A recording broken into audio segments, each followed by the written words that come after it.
Good morning, friends. So today we are going to be starting in Isaiah 54, and this is a word that God gave me yesterday. I had been having some trouble with my stand and standing in the gap for my husband to come home, and I didn't feel like I was hearing from God and been having some illness and things like that go on with me. And so it was difficult to hear from God, and I finally asked him, "What do you want me to know, Lord?" And he told me to go to Isaiah 54, verse 5. And when I came here, it says, "For your Maker is your husband, the Lord Almighty is his name.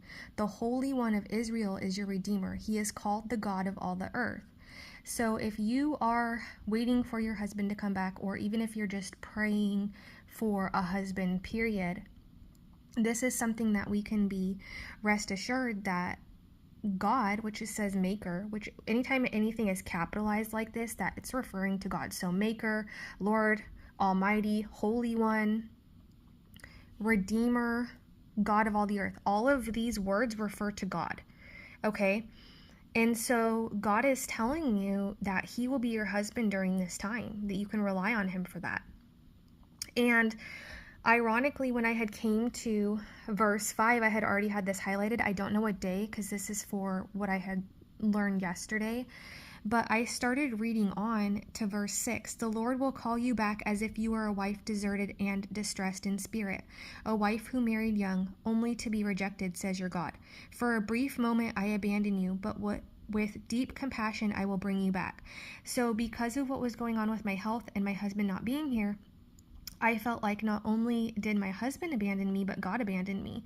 And so it really was timely that God had me go to this chapter in this verse, because the very next one, two verses later, it was talking about what I was just dealing with for the days leading up to this.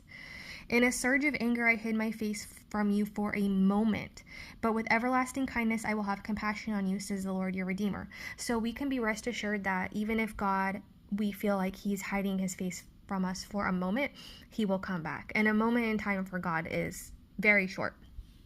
So that's because his timing is not our timing and his ways are not our ways. So Isaiah 54:10, "Though the mountains be shaken and the hills be removed, yet my unfailing love for you will not be shaken, nor my covenant of peace be removed, says the Lord who has compassion on you." So this is just stating that God always keeps his covenant. So he's a covenant keeper, he's a promise keeper, and rest assured that if you are waiting for your husband to come back or waiting